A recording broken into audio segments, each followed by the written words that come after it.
Accessible Web. Let's check headings. And let's see. Now, in my kind of initial visual, I talked about that there's groups of components here that they each have some introductory text. So I would say this text, each of these text elements that introduces a set of links is functioning. I keep calling them links, and I already talked about that they're not actually acting as links, and we're probably going to keep making that mistake.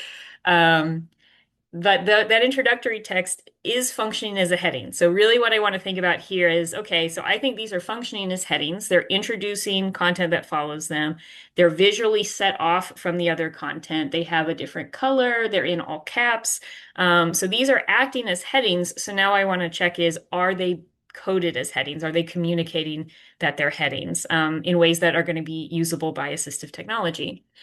So we have a couple of different heading tests in here in our tool. That's to help us think about headings in different ways in terms of, are headings being used correctly? Are there things that are coded as headings and shouldn't be? Are there things that should be coded as headings and aren't?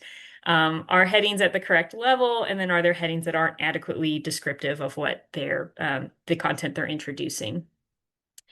They all use the same helper, and that's just to help us find content in the page that is coded as a heading.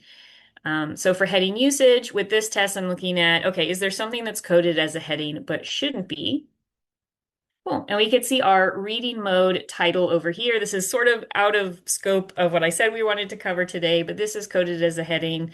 And I would say this is acting as a heading. It's text that's introducing the main set of content. It's coded as a level 1 heading, and that's what our helper is helping us to see.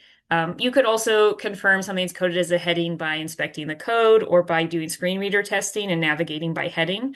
But our helper is also present in the tool to help with quickly identifying either by visually highlighting in the page or listing out the text elements in the tool itself.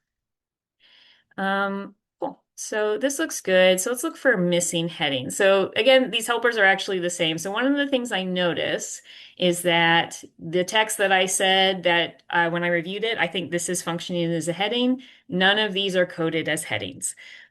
So this is something that I would want to bring up. Again, if we were doing our full process, I would add a failure by writing up what I'm noticing here, what elements I think need to be coded as headings. If I wanted to just double check that I didn't accidentally exclude these guys, I can always come into my code inspection. This is in Developer Tools in Chrome. And yeah, reading help. And I can see this is not coded as a heading. It's coded as a normal div. I'm not going to dive too deep into the code reading. I just wanted to make sure I didn't accidentally exclude it. Cool. So I do see an issue here where functionally these are acting as headings. They're there to help organize the information, to give users a sense of what these different categories of components are, and they are not coded as headings. So I would create a failure here, and I would probably recommend coding these as level 2 headings because our level 1 heading is introducing the main content of the page. And when we're looking at subcategories of things, and then we usually want to start with level 2 headings. And then if there were further subheadings, nested sections, then we could go down to levels 3 and 4 and so on. So these I would probably recommend coding as level 2 headings. And then again, visually, this gives me a shortcut where I can skim these headings and figure out, hey, what category of information am I looking for? When these are coded as headings, someone on assistive technology can do that same process of skimming through the categories. Cool.